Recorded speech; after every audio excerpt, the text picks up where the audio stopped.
Welcome to Wires from the Deep, a Silo series podcast. Today is Saturday, June 10, 2023, and you're listening to episode 9, Holston, We Have a Problem. I'm your host, Crystal, here with my co-host, Kelly. Hey, everyone. So last week I had mentioned at the end of our episode that we'd be having a special guest, and that guest joining us today for our breakdown of Silo episode 7, The Flamekeepers, is none other than author Hugh Howey, author of the Silo series. Hey. Thank you for joining us. Thanks for having me. So when we first started this podcast, Kelly and I mentioned that we had interviewed Hugh for the last show we did together, Endercast. And we did that almost exactly 10 years ago. Like it was like 10 years ago to the day almost. That's really It just worked out nicely that way.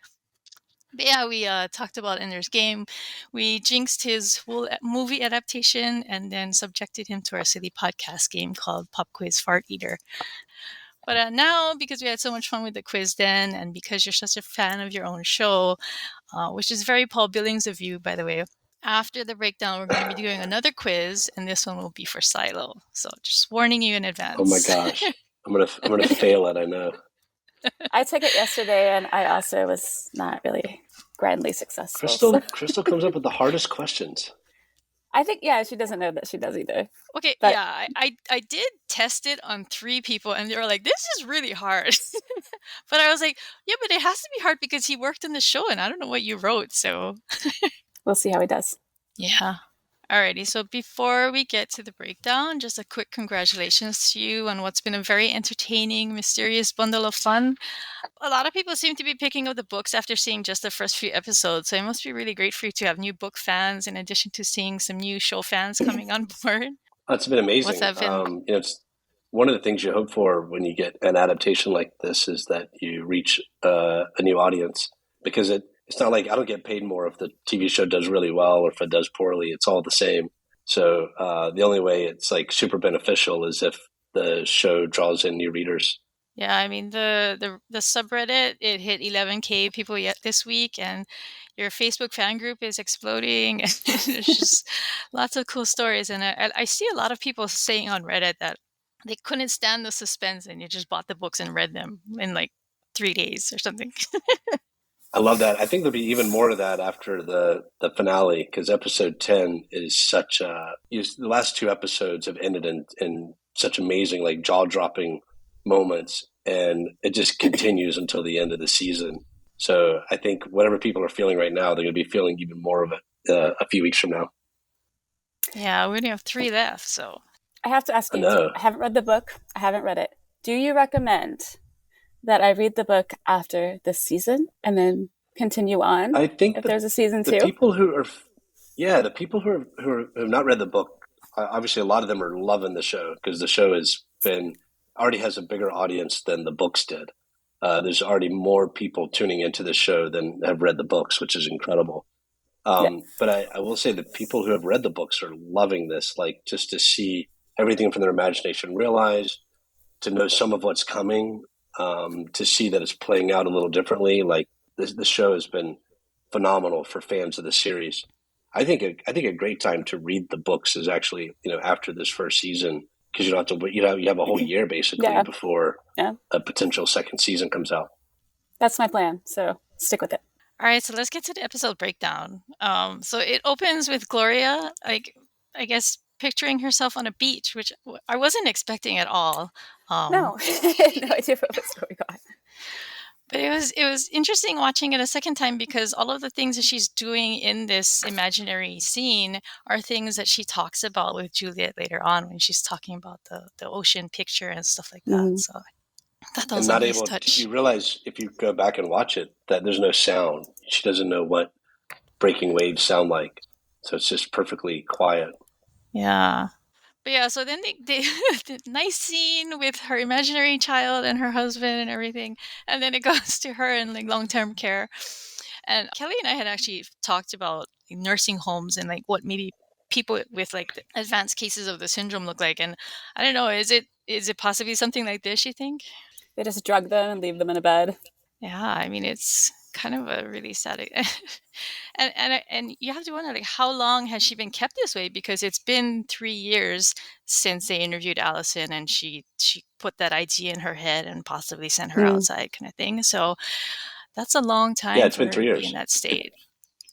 If you go back to episode 2, I think it is, could have been, I think it might have been the end of episode 1 or 2. Holston mentions that he rounded Yeah, it her was up at the and end of put episode her. 1. It says 2 years Yeah, later, and then like later on, it says like George. I think we've determined that. Yeah, because I think Holston says it's been 3 years. So yeah. So he basically put her straight into care from that moment. all right, so it takes us to Jules's apartment, and I wanted to mention that she keeps the file on George in her oven. I love that she does that. When I saw that, I was like, "Oh, that is not a good place." I would be the type of person who would forget that I put that there and then start cooking something. She doesn't seem the cooking type. She's not the cooking type. She burns eggs. Yeah. Yeah. But see, she might be the type to also forget that she put that in there and burn her George file. Anyway, and then we go to her office in the sheriff's department, and she's just staring at the ceiling, and this really cracked me up because it just reminded me she's like a state worker, right? And that's like what state jobs are like. You just stare at your computer, you stare at the ceiling, you stare at your fan, you just wait for the time to go by. Thought that was a nice touch. But and then her window behind her, because like last episode, Kelly, I had told you that Yeah. like the configuration, I thought that the windows for everybody's offices look out into the center of the silo, but hers looks like it goes out to a hallway, and it just seems like anybody Yeah. could. It seems like anybody could look at what she's looking at on her computer. Like, how are you supposed to alt tab and hide what you're doing? It's all part of the police department. But going back to her looking at the ceiling, if you look at her expression in that scene, we haven't seen her look like that in the show. She's always fixing something, and she's not asking questions or thinking about the bigger picture, something that George has always been doing and trying to get her to do.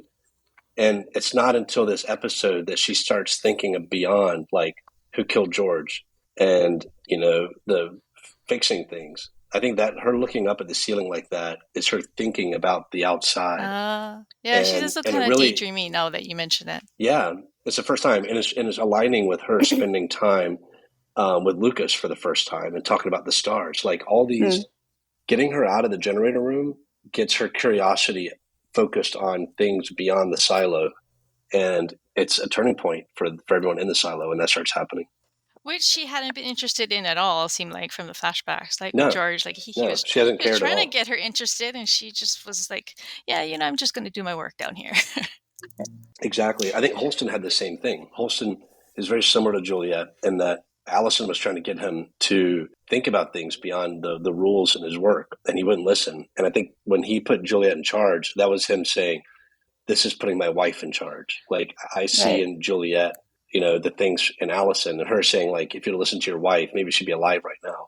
Like, I don't think Holston, the idea that he left breadcrumbs for her to find all this stuff, I don't think that's quite accurate. I think he just trusted if he put things in safe places and put her in charge, that she would either find the truth or blow up a terrible system. And that's all he cared about. So we actually called this episode Holston, we have a problem, because it's too long to call it Holston, we have a problem with the way you leave clues for Juliet. It was never intended. Like he did not leave anything pointing her to that hard drive. Like he just put the hard drive in a place that he thought no one would ever find it. And really he left it with the last Flamekeeper.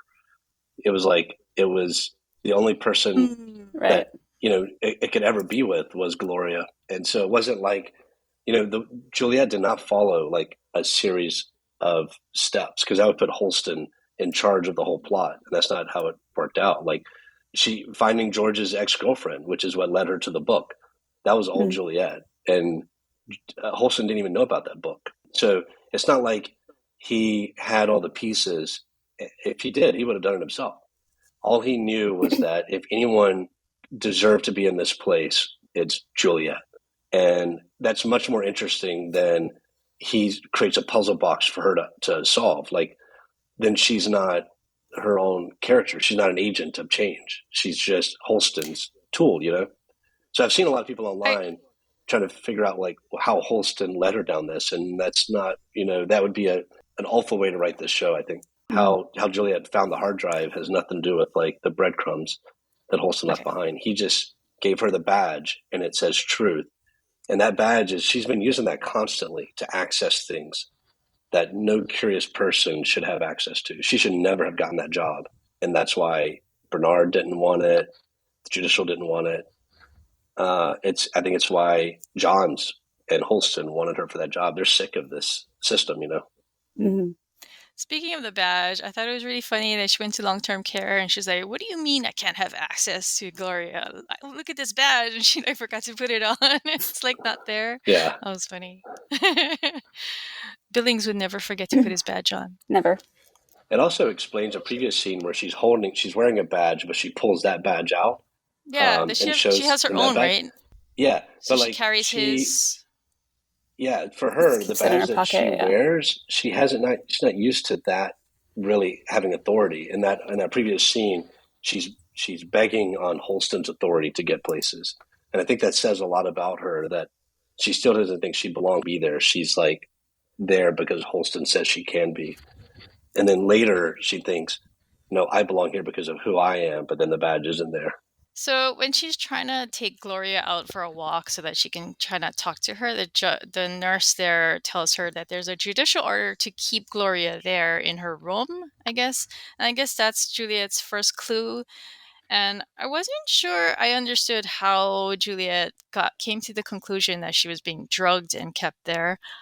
But I guess maybe that might have been cut. I don't know. But it might have been filmed and cut. Yeah. But I mean, she does.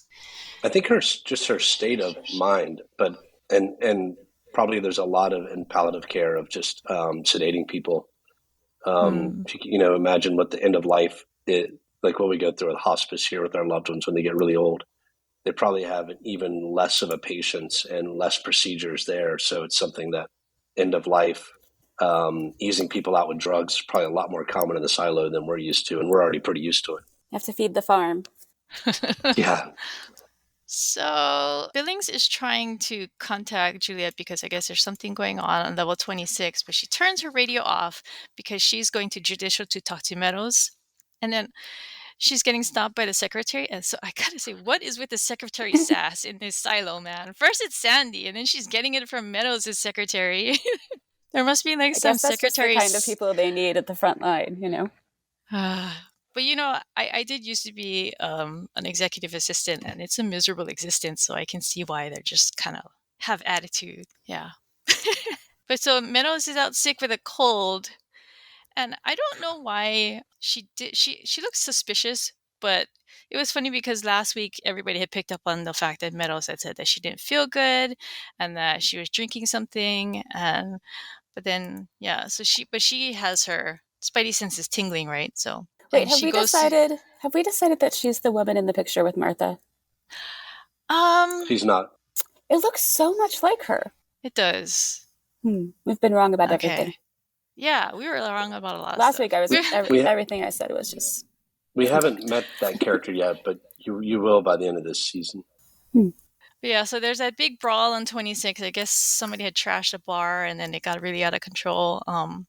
It was weird to me because I was really confused because I still don't understand law enforcement in the silo. Like it looked like there were just sheriff's deputies there, but where were the judicial people? Like how come they can't call all those guys in black with like the sticks and things to come help them? Because it seemed like the judicial people in black were helping put out the fight in like the first episode. So yeah, I was confused. I think the details there. I don't think they care about fighting so much as the people handing out weapons. So okay. Yeah, okay. Not to say too much, but like I don't think Judicial minds some ruckus, and they might even help cause some of it. Yeah, they might be the ones like stoking some of those little flames here and there. Yeah, there's you got to keep people distracted, but not dangerous. Although, holy cow, that one lady there, she busted out a pipe and she started wailing on people. So I feel she like was that hiding must happen around there like more often than you think. Being stuck all together, if there's alcohol at bar level. Just like chaos. So then Billings confronts Jules about neglecting her duties, and then she tells him that like she busts out like why she's doing all of that because she thinks there's 4 connected murders and 2 cleanings. And I was confused by his reaction really to care. that. Yeah, he doesn't really care. I mean, I thought he would care more. He says he's just like, okay, well, this is an excuse that you can use to do that investigation. But I thought he would be like mind blown, like be like, what's going on? How can I help you, kind of thing. I think it does change his attitude towards her immediately. Like, there's something about her listing all that he says, you could use this relic to continue your investigation. Like, he's been the whole time, he's like, stop lone wolfing. And when she tells him this theory, then he's like, this is how you can go lone wolf. So it does, and he's not a huge reaction kind of guy, but it definitely derails his mindset towards her, and their relationship, I think, changed in that office. The two of them in that moment, like, he's kind of, actually, you're right. Okay, let's see where you can take this. Yeah, because he does kind of calm down. He was pretty like fired up about getting hit in the face and having to do all that without her. So I guess that must have just calmed him down. She's not used to trusting people, like, and sharing anything with anybody, and for her to lay it all out for him like that was like only because of how he was responding to her. I feel like but one thing the show is doing that the book didn't do as well is this relationship between Juliet and Billings is like so much better in the show, which helps explain a turn in the book better than the book does, I think. Yeah, me and Kelly are big fans of Paul, so we really like him. He's amazing in his acting. Oh my gosh, he's really good. He comes across as so sincere. I fully believe his character. Although I'm still curious about his motivations, I still just really buy into his nice guy with good intentions act. So since you're here, I'll tell you I'm still really sad about John's. Oh, she was amazing. I love Geraldine James. I love her a lot. She's such a phenomenal actor. I can go back and watch these episodes over and over again just to spend more time with her. Yeah. All right, so the next scene is another one with Lucas in a cafeteria, and he makes his move finally. He does. It was kind of awkward, but yeah. It was a shooting star. And then he revealed that he works for IT. I was waiting to see if he was gonna. Because Kelly is always accusing me of knowing everything, and I'm always like, no. She thinks I'm acting like ignorant. I don't know what's gonna happen. But I've only said that if you really know things, you're very good at pretending like you don't. I don't know what they changed for the show. That's all. Nor do I. But yeah, so she is clearly not ready for that. So she fends him off, and she goes back to her room and just looks at the constellations. So she must know that they're called. I mean, I'm assuming the book calls them stars, so she must know what they're called and a little bit about the history of the ones that are in that book. So I thought that was interesting because it's something that she knows that she can give to him, but she will probably withhold until she's ready. So, did you guys get that George's name came from the book? No. Did it? Yeah. So the name of the book is like Adventures in Georgia. Yeah. Oh no! Okay. It didn't occur to me. No. Anyway, I think that's a cool touch. That is. I don't think the book touches on, but with the show we got to make it visual. Okay, so next we see Jules going up to see Bernard, and she stops and watches this father-daughter spending time together, and they're throwing little paper flying things off the stairs. Do not teach your kids you can throw things off those stairs. I am telling you, they are going to kill someone. Only paper. You just have to teach them only paper. You have kids, Crystal. But I thought that was interesting because she obviously has a rocky relationship with her dad, and she seems to be looking at them with, I guess, kind of longing. That's what she didn't have, right? So I thought that was a nice little moment. Yeah, and those kids had each other. You know, she had a younger brother that she lost, so she grew up alone, and did some of her growing up alone in the down deep. So she didn't have an innocent childhood like these kids did. It's very much a callback to the opening paragraphs of the first book in the series, where Holston is starting to think about how the silo wears you down and people that you lose. And meanwhile, the kids are still innocent and enjoying. It's like a playground for them.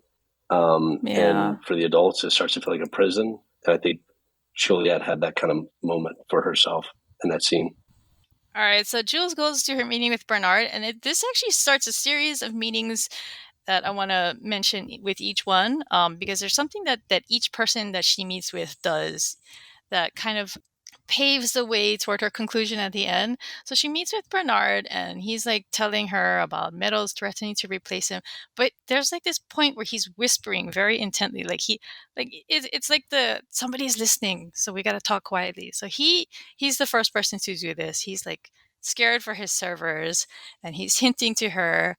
But he's the first person to do this, and everybody after that does the same thing. So I thought that was a good way to show that that's part of how she comes to the conclusion that she's being watched, in addition to the flowers. So, but then she says this part I was a little confused about, because she says that, I mean, he's looking for something to keep Meadows walled in, so that he's telling her that she has the power and that he needs something to keep her contained. And she says that she's been looking into something that might help him, but I don't really know what she meant by that. Like, is it this that she's keeping Gloria drugged thing?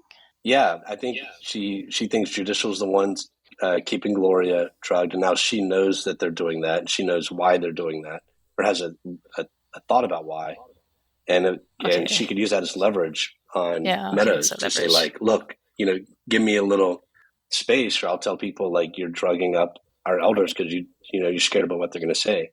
She's also obviously relic obsessed. Her house is full of them, and Juliet could take a page of that book, like rip it out and take just a page to Meadows and say, I've got 20 more of this. And there were, 20 other people. Like, if she thinks Meadows is, upset about her now, Juliet knows she can make her much more upset. So I think in this episode, she's trying to feel like she's getting a lot of power over Meadows. She's seeing that she's basically an alcoholic who's calling in sick all the time. She's, asleep behind the wheel at Judicial. And she's let Bernard know, hey, I can outfox this woman.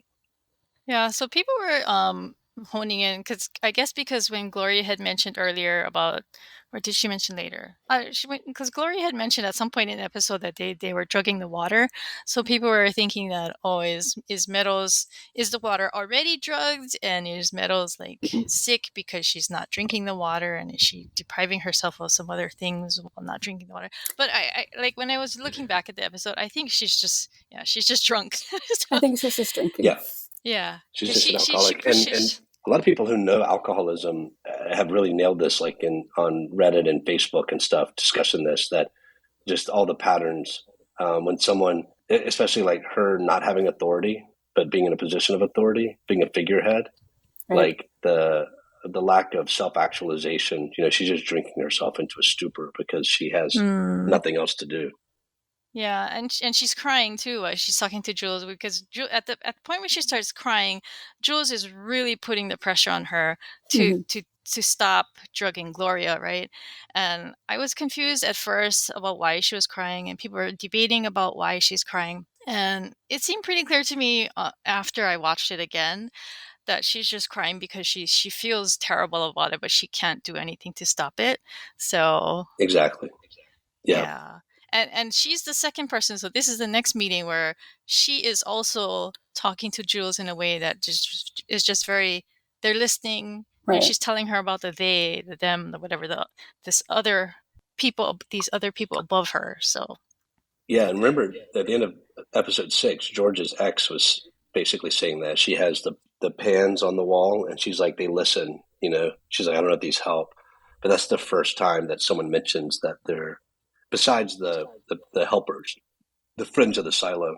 We were trying to figure out last week if his ex she seems to just be getting like a lot of food deliveries. We were trying to figure out like if she's like homebound or in some kind of like you can't leave your house situation.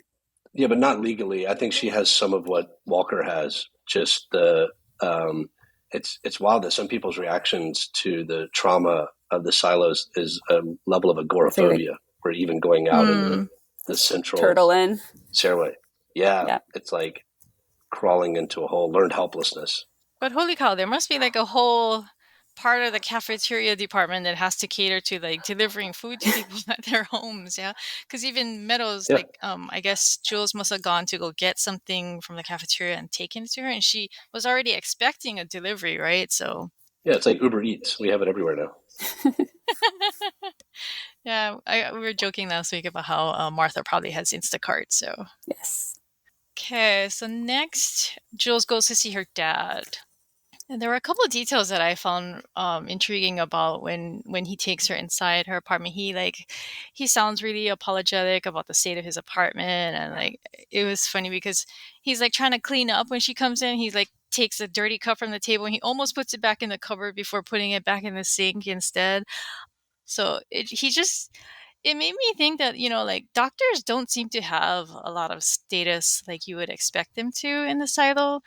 Because yeah, his apartment's really small. It looks very dark and dirty and drab, and I don't know if it's just because he just doesn't take care of himself. Like I'm I sure think a he lot of just, I people. think he probably just works a lot and isn't home. And so he never learned how to do that stuff for himself. Like after Juliet left, Yeah, she just like, but the size of your apartment, outside of a few like officials who get really nice places, like the mayor and sheriff and things like that, where most of it's determined by your family size. So Mhm. he's single, and when Juliet left, he had an apartment that was designed for 4 people, and so the shame there is more that He lost his he, family.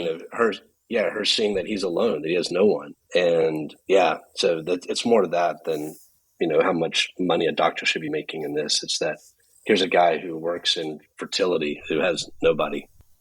But he does still have Jacob's toy on a shelf. I like that touch too. She yeah, noticed that. But he Yeah, also talks like he knows people are listening, like, even in his apartment. And then later on, when they go to the nursery, he outright tells her they don't seem to listen here. So he's like all these people seem to be well aware that everybody's listening, and you hmm could just you're being surveilled all the time. So but he goes to get Gloria, and I thought Jules's demeanor. She's like waiting in the nursery. She touches a baby. I thought it was funny. She like pokes it, and then she's like, "Oh shit," because it starts like gurgling, I guess, and she backs away, like, "Uh oh." But yeah, then we see they fight over Gloria, and then they have Jules has to help him deal with a seizure that she's having, hmm and she flashes back to things happening with her little brother. And she gets really emotional. We rarely see her emotional, but she was crying and stuff. So, and then she rejected him, like trying to comfort her too. So, right. so that reinforces like how mad she still is at him. And we had you and me had talked before, Kelly, about how it just really seems like he just ignored her for like her entire life after she left. So It seemed like it, definitely, yeah. That they had no contact when he said that it's been a while or whatever he said. yeah. But like the yeah. I think real like he was reaching out for a while, but I think she was rejecting him, and it was one of those things where he gave up. Yeah. yeah.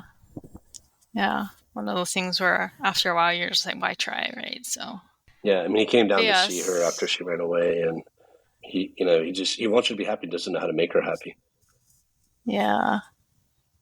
So then Gloria reacts when she had sounded really happy to go see babies, and she didn't recognize him when she was in her drug stupor. But once he wakes her up, she sees his face and she hears his voice, and she like reacts to him really terribly. And like she starts spewing out all this stuff about him being her doctor. And it's funny because Kelly, when we first met Dr. Nichols, Kelly had asked me, "Oh, is this the same creepy doctor that treated Allison?" I was like, "Oh no, that's a different doctor." They're But just all like Yeah, that. turns out they're he's both a good creepy guy. doctors. Yeah, Nope. Uh, but yeah, so and then he looks really taken aback, like he's surprised, I guess, that what he did. I guess that part was confusing to me too, but because do you think being the guy who removes the birth control is like a specific job, and he like I was moved wondering on if to that's like like the one thing he does, that was just like moving birth control is what he did.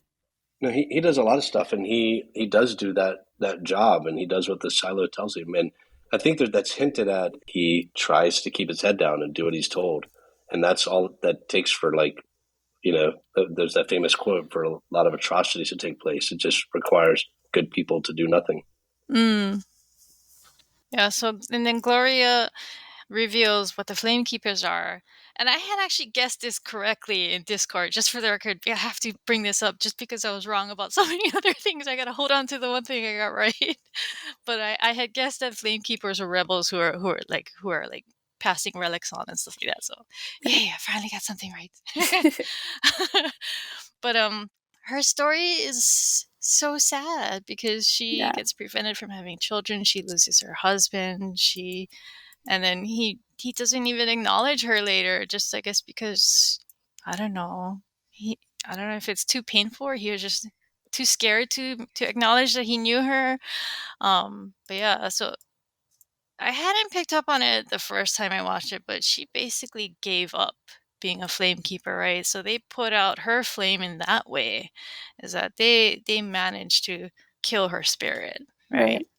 Yeah, she had no one else to pass anything on to, so she just wanted to live in her stupor. There's a lot of themes about the escape. The people who go out to clean and want an escape in the outside, but you've got Judge Meadows who just escapes in drinking. You've got Walker and George's ex who don't leave the rooms. You've got Gloria who just wants to stay.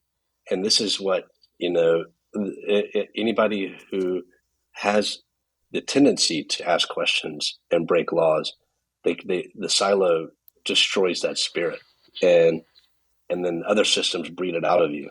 So, but then, there's a line in this episode where that curiosity that they can't breed out of us, like that's what the silo's up against, right? Like, is that an innate part of us? And that's the tension, and really the tension of this episode in particular. Yeah, so she says that she gave the book to George's mom and that she died soon after. That I thought was really interesting, because we don't know if like Judicial had her killed or if something else happened. I had thought maybe last week that maybe she was a cleaner outside, because there's like 3 other cleaners other than the Beckers outside. One is a guy named Brent, I think, that Allison had mentioned to Holston, and so there's 2 other ones we don't know who they are. Something else that Gloria had said, she mentions that she was surprised that Hannah was allowed to have children. And so I wanted to talk about that with you, Kelly, because there's a couple of things I thought could explain that, and one would be because I've been seeing a Reddit theory popping up lately about unsanctioned children. This started popping up a couple of weeks ago, and I didn't buy it at first. I was like, why? How would people just be able to have kids? But I guess the theory is that people win a lottery and then they remove their birth control on their own, and then they have a kid under the cover of, oh, we won the lottery, we got lucky, kind of thing. But the other thing that's possible for Jules and her brother is that, I mean, their dad is a doctor. Maybe he just took it out on his own, right? I just feel like they regulate it so like they know who is allowed to, have children or not. I just feel like even if they did do that, they would make it, like they would get rid of the baby or, something awful. Yeah, I think Hugh is going to have to like pretend ignorance because he's seen the rest of the episodes. I think he knows. I don't know that they'll get back to this, but it just they're not 100% on these things, They don't. Okay. So if just what you can see in someone's curiosity later in life, you might realize after they've had kids, you're like, oh, I'm surprised because you know what I mean. It's not a perfect system. Mm-hmm. So there was no conspiracy there. Like she had her birth control taken out. She won the lottery. She was allowed to have kids. And it's just, as a flamekeeper, Gloria is able to like look at her and know her and say, wow, I'm surprised, like I know you better than the algorithm knows you. And they missed one, basically. That's all that's going on. There's nothing bigger there. It's just that she's telling Juliet, guess what? Like your mom was a lot like me and like Allison and like these other people, like George. And Juliet didn't realize that. It's her first time she's realizing that her mom was, one of these people who broke the rules of the pact in order to ask questions. I think sometimes The people other think thing I thought, too deep some ways and not deep enough other ways. I mean, yeah, because like one other thing I thought was maybe the dad traded with the higher ups, and he was willing to do all the things that he did so that he could have his own kids. So, but that's where I was. That's where my brain was going. No, I mean, if she would have said your mom wasn't allowed to have kids and you have to figure out some way around it, but that's not what she's saying at all. She's just saying I'm surprised that they would allow her to. I mean, she's even admitting they did allow her to do it, and I think she has a better eye for who's a flamekeeper than the algorithm. And that goes back to episode 1. She saw that in going to Allison, like she hears whispers, and so the flamekeepers have a better job of recruiting their allies than the enemy has in preventing their allies. You know what I mean? That's all it is. I don't think too deep about it. It's just that Gloria is better at recognizing this than the silo. You'll have to go back and tell them, Crystal, that they're wrong.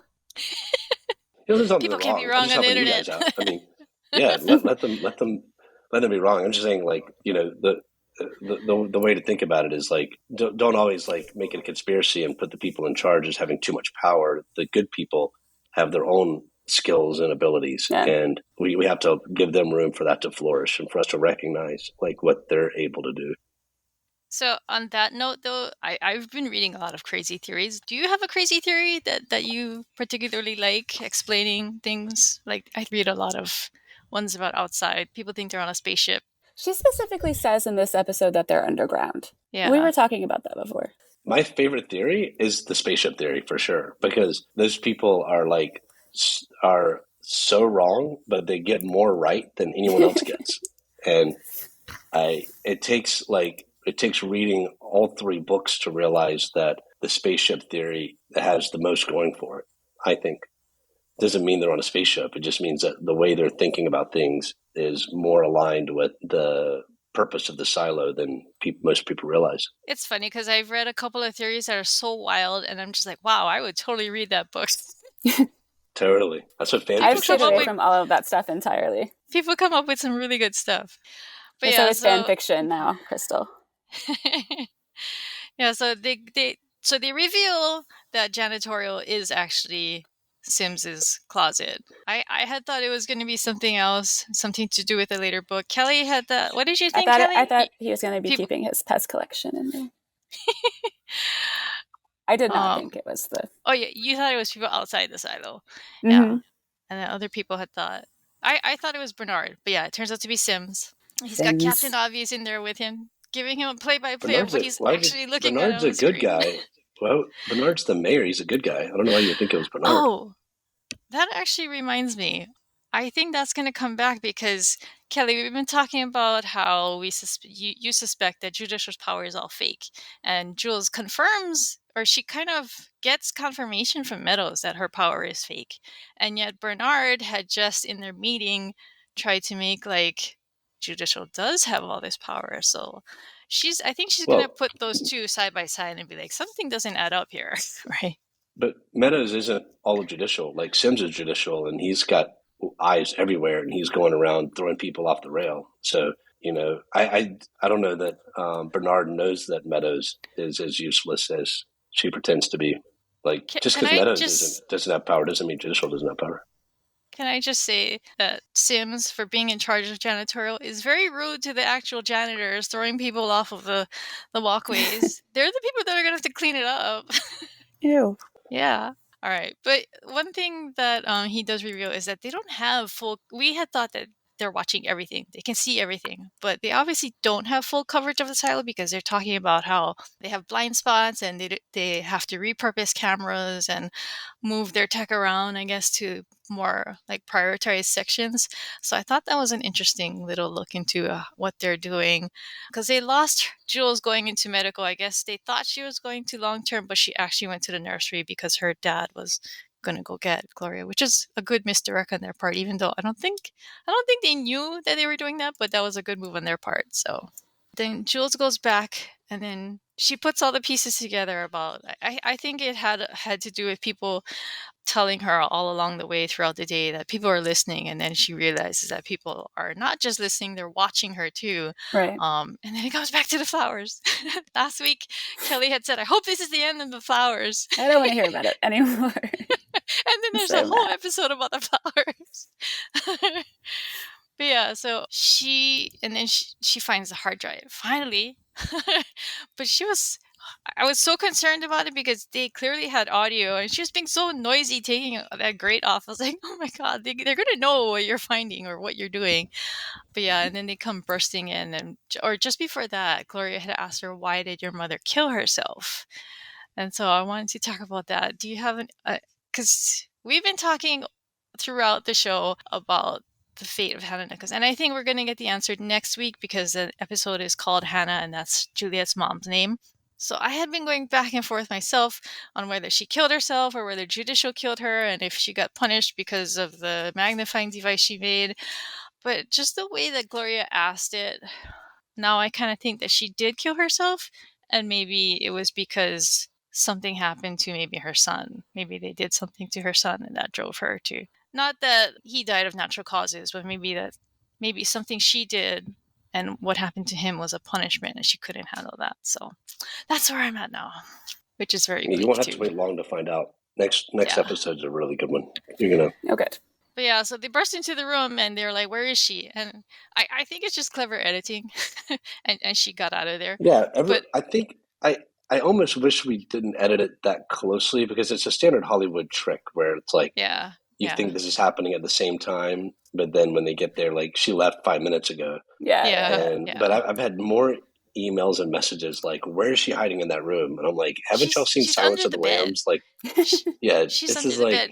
She's got really good arm strength, so she's like holding on under the Yeah. bed. yeah. So Or she's on the ceiling. yeah, it's a common She's Hollywood Spider-Man. thing where you think something's simultaneous, but it's not. I love the ending of this episode. Like her finally getting a hold of that hard drive is just like, you know, it's almost like she's reached the end of her search for George in that moment. And it just so happens that she knows the guy in IT. She does. Yep. I'm so sorry I rejected your kiss, but hey, could you help me with this hard drive? That's exactly you the boot kind of this up thing for she me? would do too. It's just The other really touching scene for me in this episode is the one between her and her dad. I thought Iain just killed it in all the scenes with Juliet. Like the shock of her waiting there when he came home from work and him saying like that Starlet, he's like, my daughter, the sheriff. Like there's so much pride in his voice. He was so proud of her. It was cute. Yeah. I like that. She ran away to the lowest level and now she works at the top level. And for him, status shouldn't be a big deal, but it is in his mind. And you can hear it in his voice there.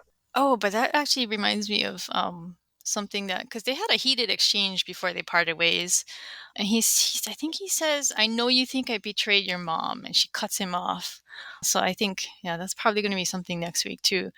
But I think that's what led me to think that maybe something happened to the son that was her fault. And I think maybe he had a part in it. Like maybe he told Judicial that she was making a magnifying device or something. Or maybe he said it by accident or something, and it somehow got her in trouble. And I don't know. We'll see. Next week. How many days is that? We'll find out soon. 5 days? 6 days? There's 3 episodes left, right? Yeah. Yeah, just 3 episodes left. Well, do you guys have any questions for me? And then I'll get out of your hair and you guys can discuss. Oh, yeah, actually, let's do our quiz real quick. It's just 5 questions. Actually, it's 5 questions and a bonus. Okay, so to give our listeners some background, we named our Ender's Game podcast quiz for our guests Pop Quiz Fart Eater because that's what the main character Ender Wiggin is called by his brother. And so in honor of Jules' brother Jacob, we're going to do a silo version called Pop Quiz Jerkface. The rules are simple. We're going to ask 5 quiz questions of increasing difficulty, awarding points at our discretion. And if Hugh can get at least 3 points, then he is officially not a jerkface. Are you ready? Yeah, I'm pretty much a jerkface, so I'm not going to do well. Okay, so first question. What is the area called where cleaners are held while waiting to go outside? Oh, holding number 3. Oh, yes, very good. and I put that question in because I made that the easy one because I know you posted a behind the scenes picture with Rebecca, and it was in that area, right? Yeah. So I thought, he's got to know that one. That's the only one I'm going to get. No. I have faith in you. All right. What is the name of the sheriff's secretary? Like her actual name or what her job? Yeah, her name. Oh my gosh. I'm so bad with names. No idea. It's Sandy. Sandy, of course. I've seen her Good old called Sandy. all kinds of names, like all S names usually, but I've seen her called Simone and other things. But yeah, her name is Sandy. All right. Question 3. How many times has Paul Billings won the Pact competition? 4 times. Oh, you got that. That was fast too.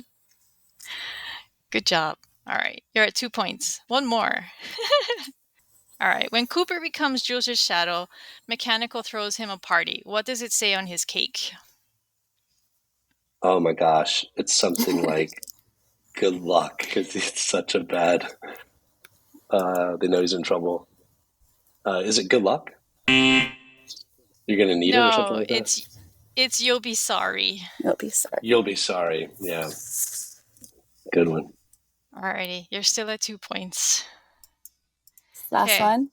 Question 5. How did young Jules misspell mechanical in her forged note to Walker? Oh, she used a K? Is that right? No. She forgot the H. She forgot the H. Yeah. So Jerk face. we have a bonus question. So one more chance. How many hush puppies does Hank eat on his way up the silo? There was 6 in there? 5? No. It was 11. Oh, there was 5 and he ate 4. No, there's a dozen? There was a dozen, and he ate 11. Oh my gosh. He's a big guy. He is a big guy. I love him. He's awesome. Yeah. I hope we'll see him again. We'll get more of him. Sorry, but that means you're a jerk face. I already knew that. Oh, I'm sorry. That's okay. Were you a fart eater last time? I don't think so. Everyone probably was. No, really I think I did well on that quiz. No, yeah. I think you passed the Ender's Game one. Yeah. Oh, one more quick question. Without spoiling us on what it is, has your cameo come up yet? It has not come up yet. No one's found it. Okay. Still looking. Still looking for you. Well, thanks for joining us, Hugh, for our episode 7 breakdown. You can come back anytime and discuss the episodes with us if you want. But it was fun having you, and thanks for putting up with our quiz and everything. So, thanks so much. Thank you so much. My pleasure. Thanks for all your amazing content. I've been enjoying the podcast. So keep it up. Cheers. Oh God, have you been listening? Yeah, love your podcast. Shenanigans. Oh, no. That's great. That's terrifying. All right, we'll see you next time. Peace. All right. Thank you for joining us for another episode of Wires from the Deep. Be sure to follow or subscribe to us and tell other Silo fans that they can find us at wiresfromthedeep.com. If you're enjoying our discussions, please leave us a review on your podcasting platform of choice. You can join the Down Deep Discord by going to downdeep.net and following the invite link to join discussions with other fans or join our Friday night watch party. If you want to contact me and Kelly, you can leave a comment on Podbean or on one of our YouTube videos, or you can email us at crystal@thedowndeep.net. Tune in next week as we break down episode 8, Hannah. Bye, everyone. Bye, everyone.